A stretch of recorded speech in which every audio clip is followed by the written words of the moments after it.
On to another handicap, this time the Pertemps Network final listed handicap hurdle for 5-year-olds and older over 3 miles. Like I say, difficult to tip anything up at this stage, but we will give you some of the trends going on. We'll start again with the negatives. Only one favourite in the last 12 has actually gone on to win this race. The Irish don't have a good record. They've won 4 of the last 13 renewals. Avoid any horse really if it's had less than 6 hurdle runs. Avoid it even more so if they're French bred. The French bred have had 80 runners in this race, but they've only ever won it once. So they've got a lot to live up to there. You don't really want them to be rated more than around 148, 149.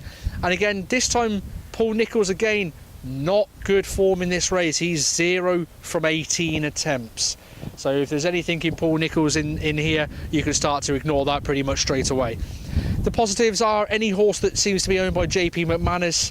He's got a pretty good record when it comes to this race. And the trainers to look out for are definitely Willie Mullins, David Pipe, John Joe O'Neill and Nigel Twister Davis.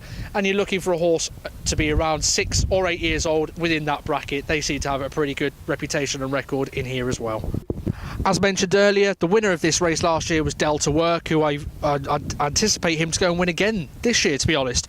So that looks quite a solid piece of form there. As I've mentioned, really, when it comes to some of the other trends, 11 of the last 12 winners have had at least 3 runs this season. 6 of the last 12 have managed to win on one of those starts as well.